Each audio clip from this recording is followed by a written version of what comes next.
Aleluia. O tema da ministração de hoje é reação à presença. Amém? Reação à presença.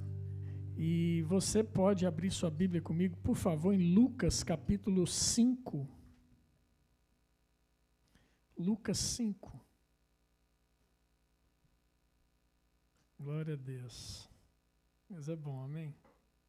Lucas capítulo 5, verso 1 diz assim: Aconteceu que ao apertá-lo a multidão para ouvir a palavra de Deus, estava ele junto ao lago de Genezaré, e viu 2 barcos junto à praia do lago. Mas os pescadores, havendo desembarcado, lavavam as redes. Entrando em um dos barcos, que era o de Simão, pediu-lhe que o afastasse um pouco da praia. E, assentando-se, ensinava do barco as multidões. Quando acabou de falar, disse a Simão: Faze-te ao largo e lançai as vossas redes para pescar. Respondeu-lhe Simão: Mestre, havendo trabalhado toda a noite, nada apanhamos, mas sob a tua palavra lançarei as redes. Isto fazendo, apanharam grande quantidade de peixes e rompiam-se-lhes as redes. Então fizeram sinais aos companheiros do outro barco para que fossem ajudá-los. E foram e encheram ambos os barcos, a ponto de quase irem a pique. Vendo isto, Simão Pedro prostrou-se aos pés de Jesus, dizendo: Senhor, retira-te de mim, porque sou pecador. Pois à vista da pesca que fizeram, a admiração se apoderou dele e de todos os seus companheiros, bem como de Tiago e João, filhos de Zebedeu, que eram seus sócios. Disse Jesus a Simão: Não temas, doravante serás pescador de homens. E arrastando ele os barcos sobre a praia, deixando tudo, o seguiram. Amém?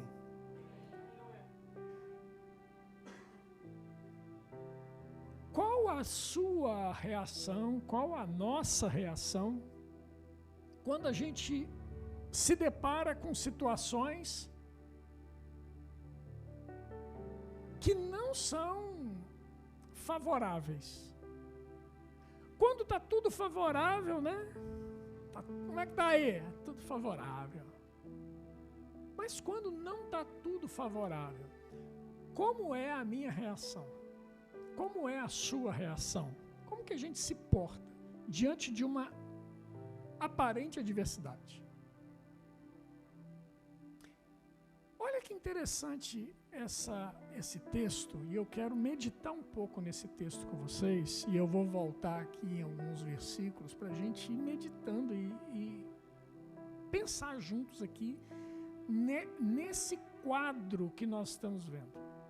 Talvez você fale assim: Pedro andou com Jesus 3 anos e meio, e depois ele viu Pentecostes lá, e o Espírito Santo veio sobre eles, e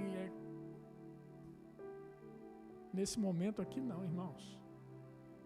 Nesse momento aqui, ele mal conhecia Jesus. Nesse momento aqui, ele mal tinha ouvido falar de Jesus. Ele mal tinha ainda caminhado com Jesus. Nesse momento aqui era o início do ministério de Jesus. A fama de Jesus estava começando a se tornar conhecida. Amém, irmãos? E olha que interessante, versículo 3, ele diz: entrando em um dos barcos, que era o de Simão, pediu-lhe que o afastasse um pouco da praia. Presta atenção no que eu vou te dizer aqui agora. O camarada eu mal conheço, entra no meu barco, depois de um dia terrível, onde eu não pesquei nada, e ainda vem querer usar o meu barco e pede eu para poder afastar do barco da praia. Pensa nisso, irmãos. Qual seria a sua reação mediante uma situação como essa? O que você tem na sua mão que está à disposição da presença de Jesus? Sabe, irmãos, a gente tem que às vezes parar e nos olhar para dentro de nós e ver o que nós temos a oferecer a Jesus. Considerar a presença dele, saber o que ele quer, o que espera de mim o Senhor Jesus. Sabe, Pedro estava ali naquela situação terrível. Ele é pescador, irmãos, ele tinha família para cuidar, e você viu ali que ele tinha pelo menos 2 sócios. E pescador vive de peixe, e se não tem peixe, não tem salário, não tem rendimentos. E às vezes a gente está aqui e passa por momentos que a gente vê as faturas chegar e o dinheiro não está na conta, e aí o que eu vou fazer? Quem poderá me socorrer? É ou não é?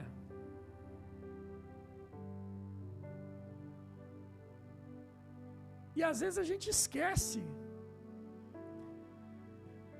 que Jesus já está no nosso barco, irmão. Nós não estamos sozinhos nesse negócio, não. E aí a gente desconsidera a presença dele. Não, irmãos, nós não podemos desconsiderar, não. Nós temos que considerar e falar com quem resolve.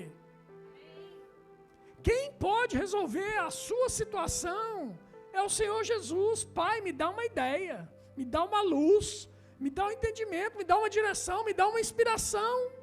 Para onde eu tenho que trilhar para que o dinheiro venha, chegue. Situação difícil de Pedro. Mas olha que interessante. E assentando-se ensinava o barco às multidões. Pedro simplesmente pegou e cumpriu o que ele falou. Que coisa interessante. Apesar da adversidade, aquilo que é meu está à sua disposição, Pai. Aquilo que eu tenho é teu. Pode usar. Moisés, em dado momento, o Senhor perguntou para ele: o que você tem na sua mão, Moisés? Eu tenho uma vara. Davi, o que você tem na sua mão? Eu tenho uma funda. Percebe, irmãos? Pessoas que nós vemos na Bíblia que não tinham muita coisa, mas aquilo que tinham estava à disposição do Senhor Jesus. E estando à disposição do Senhor Jesus, aquilo se transforma em um potencial para alcançar vidas, para destruir exércitos, para desbaratar inimigos, queridos. O que você tem na mão? Pare de ridicularizar aquilo que você tem. Sabe, às vezes nós eu só tenho uma moedinha. Eu só tenho Não, irmãos, para com isso. Aquilo que você tem é precioso. Aquilo que você tem na mão do Senhor é poderoso. Aquilo que você tem é grande.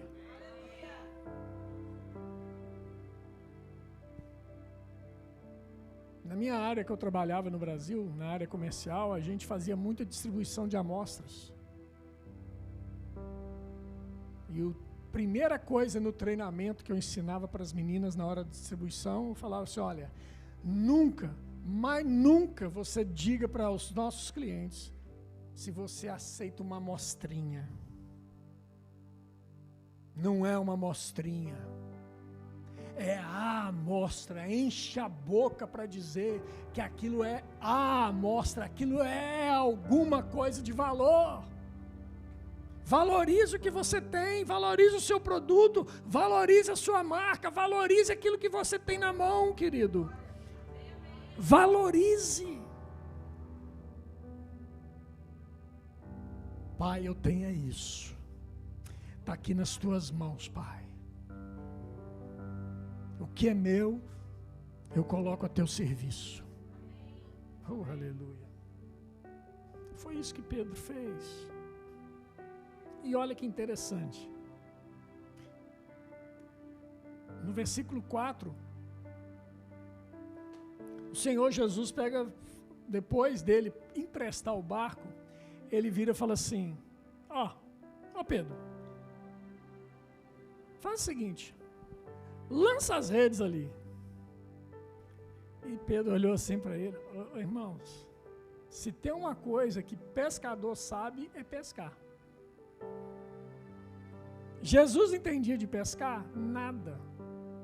Ele era, alguns dizem que ele herdou a profissão do pai, ele era carpinteiro como o pai, José.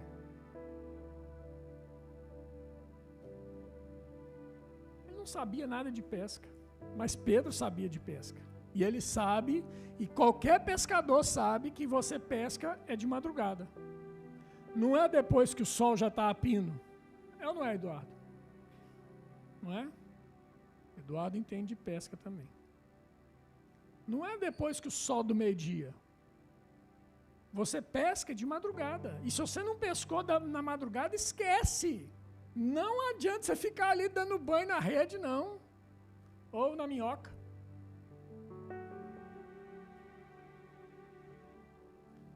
Olha a resposta de Pedro. Respondeu-lhe Simão, mestre, havendo trabalhado à noite, toda a noite, nada apanhamos. Mas sob a tua palavra lançarei as redes.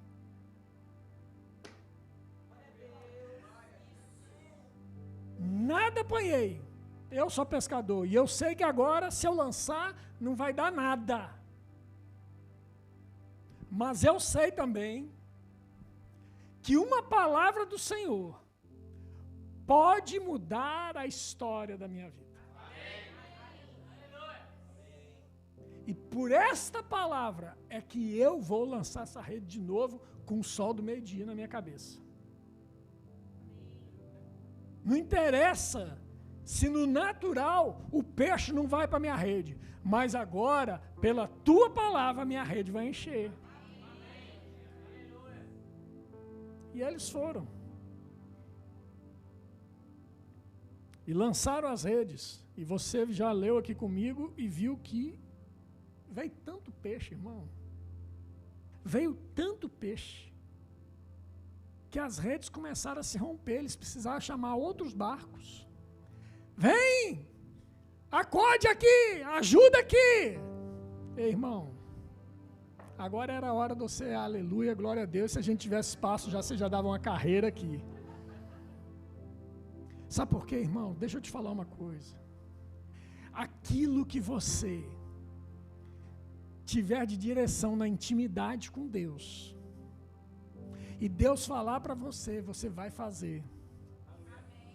E aquilo que você fizer, vai dar uma colheita tão grande, que você vai precisar dizer, ei, ajuda aqui que tem muito. É muito para mim, toma. É muito para mim, recebe. É muito para mim, toma. É muito para mim, recebe. Recebe. Recebe. Aleluia. Percebe, irmão? Percebe isso? O reino de Deus, querido, o reino de Deus não funciona igual o reino natural. No reino natural você faz contas. No reino natural você fala assim, olha, vai entrar 10, eu vou gastar 9, vou sobrar 1 para reserva. Isso é no reino natural. E está certo, não tem nada de errado. Você ser um bom administrador dos recursos que você tem. Mas no reino espiritual, querido, existe uma matemática nos céus que quanto mais dinheiro você tira do seu bolso e dá, mais dinheiro entra. Não tem explicação lógica para isso, irmão, mas é fato. Quanto menos você dá, menos entra. É impressionante. Mas quanto mais generoso você dá, mais Deus faz fluir na sua direção. Dos 4 cantos, dinheiro chegando, irmãos. De onde você nem imagina. Amém, irmãos? Aleluia. Vai ser tanto dinheiro. Vai ser tanta coisa chegando para você dar. Para você poder compartilhar com quem tem, com quem não tem, com outras igrejas, com outras cidades. Oh, aleluia! Aleluia! É assim que funciona, irmão. Como é que é aquela música que a gente estava cantando ontem, lá no armazém, anteontem? Deus falou, você disse, é isso aí. Você disse, isso aí. Você disse, está feito. Você disse. Como é que é, Mateus? Você disse, está feito. De novo. Você disse, eu acredito. Eu acredito. Você disse. Você disse. Está feito. Está feito. Aleluia.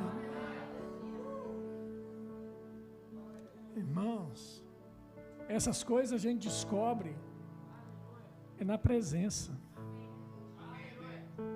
Na presença dele, eu recebo a informação e eu reajo com a informação. Na presença dele eu descubro coisas, na presença dele eu aprendo coisas, na presença dele eu tenho instruções, na presença dele eu aprendo como enriquecer, na presença dele eu aprendo coisas. E quando eu correspondo, quando eu reajo a essa presença, às instruções da presença, querido, as coisas acontecem e a gente fica assim, uau. Uau! Sabe por que vai ser lindo aquilo lá? É porque aquilo que Deus falou na presença, querido, Ele confirmou através de homens e mulheres que por aqui passaram. Sabe? Profetas que vieram aqui e falaram, querido. Irmão, tem lógico, não tem desse não. O cara veio aqui, deu até a dimensão do lugar. Vai ser assim, vai ser 3 vezes maior. Oh, aleluia. Vai ser assim. Aleluia. Agora, deixa eu te dizer uma coisa. Eu vou te dar uma dica. Você pega se você quiser. Né, Mateus? Pega se você quiser. Presta atenção. Se eu fosse você, eu agarrava isso. A igreja vai expandir 3 vezes mais. Aleluia. Aleluia. O irmão entende? Você vai expandir 3 vezes mais. Está entendendo? Porque não tem como, querido. Não é sobre prédio, não, irmãos. Não é sobre prédio. Nós estamos trabalhando em desenvolvimento humano. É fazer com que você se torne um crente melhor, um cristão melhor.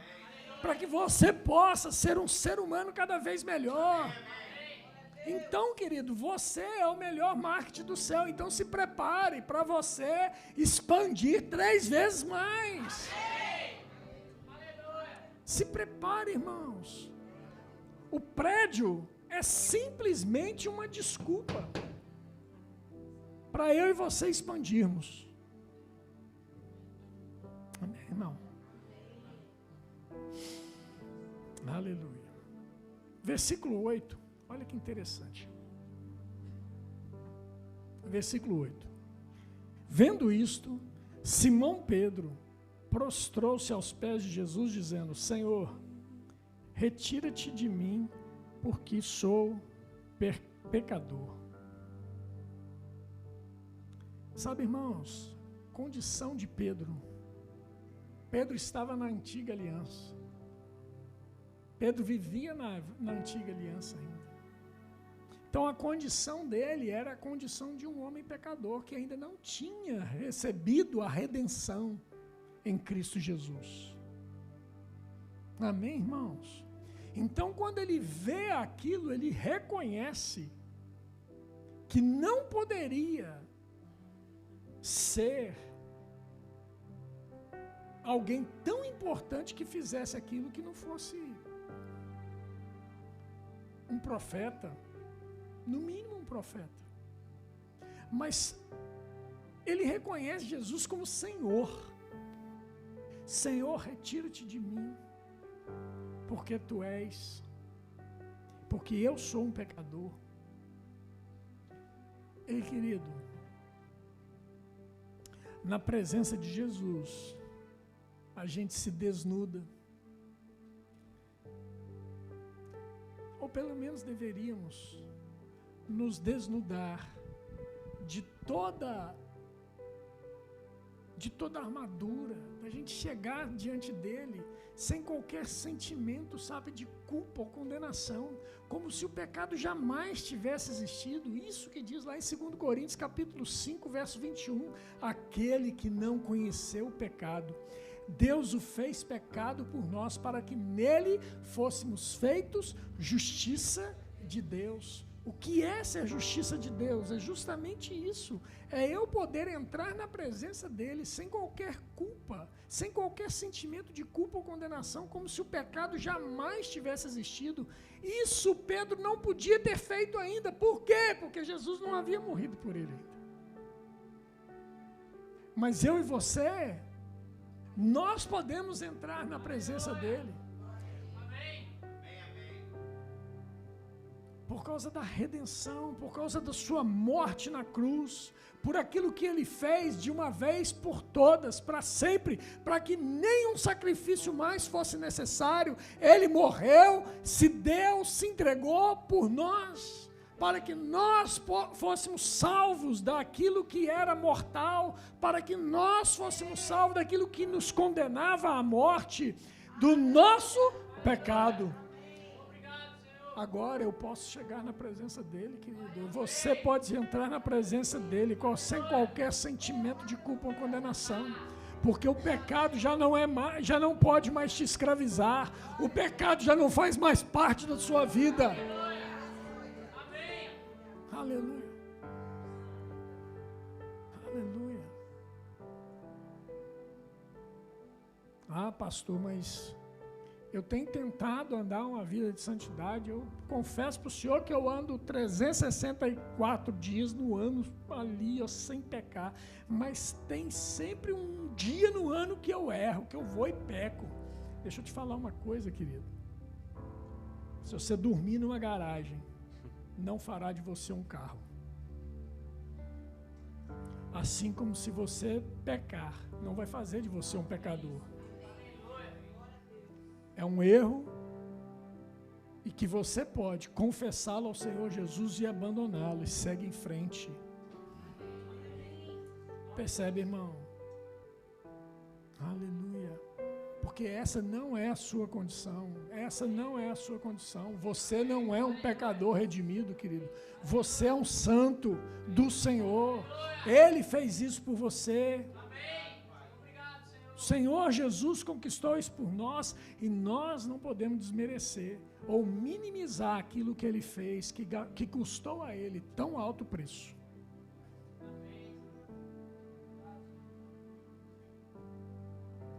Vendo isto, Simão prostrou-se aos pés de Jesus, dizendo: Senhor, retira-te de mim, porque sou pecador.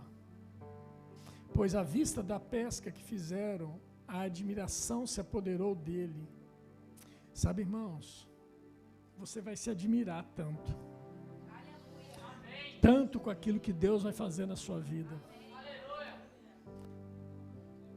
E eu quero declarar sobre a sua vida que vai acontecer em menos tempo, muito mais do que já aconteceu até hoje.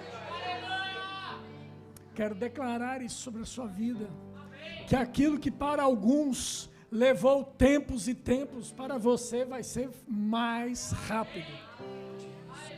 Vai ser mais fácil. Aleluia. Aleluia. Por que isso? Por causa de uma coisa só, irmãos.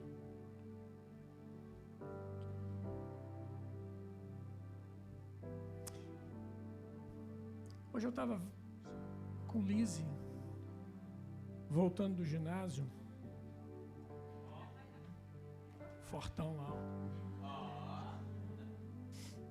Estava voltando do ginásio e vi, numa esquina, um sol rachando.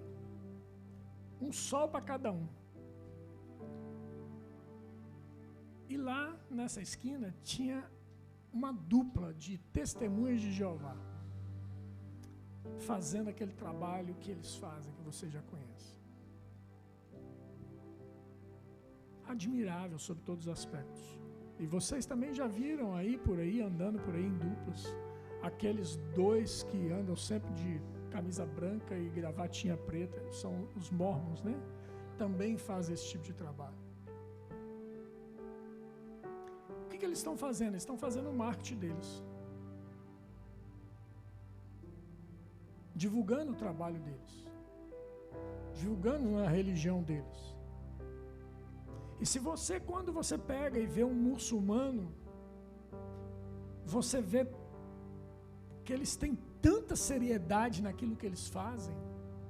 Nós tivemos lá em Marrocos, eu e Lisiane, em fevereiro, nós fomos lá e nós vimos lá que na hora do jogo eles tinham lá um lugar lá que eles pegavam os tapetinhos dele, virava lá para o sol, não sei se era para o sol, para onde que era. Eles colocavam todos os tapetes virados para a mesma posição. Eu acho que é para o sol, não sei. Para Meca? Pronto, é para isso. E ali ele se ajoelhava e fazia as suas reverências ao seu Deus. Está entendendo, irmão? Seriedade naquilo que fazem. Deixa eu falar para vocês. Eu tenho dito isso aqui e vou repetir. O mundo verá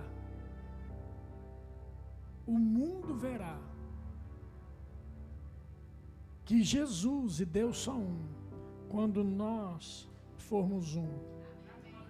Eles verão em nós. Mas o que eles verão em nós? A nossa unidade, em amor.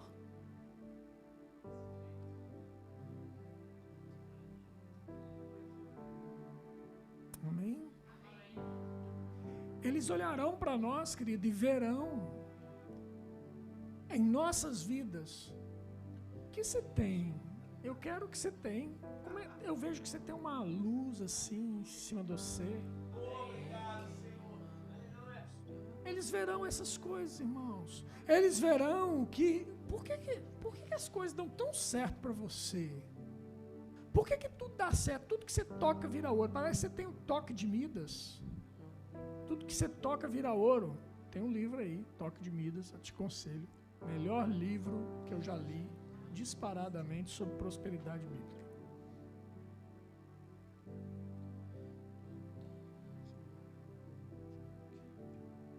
As pessoas olharão para você, cheio de saúde, e falam assim: como é que você anda em saúde desse jeito? Você não estava à beira da morte, menina? Como é que você está aí hoje, reluzente? Irmãos, nós nos tornaremos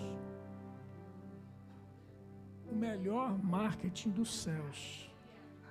As pessoas desejarão Jesus Cristo à medida que nós andarmos à altura daquilo que a palavra diz. Se a palavra diz que eu ando em saúde divina, eu vou andar em saúde divina. Se a palavra diz que eu sou próspero, eu vou andar em prosperidade. Se a palavra diz, eu acredito. Você disse, eu acredito. Você disse, está feito.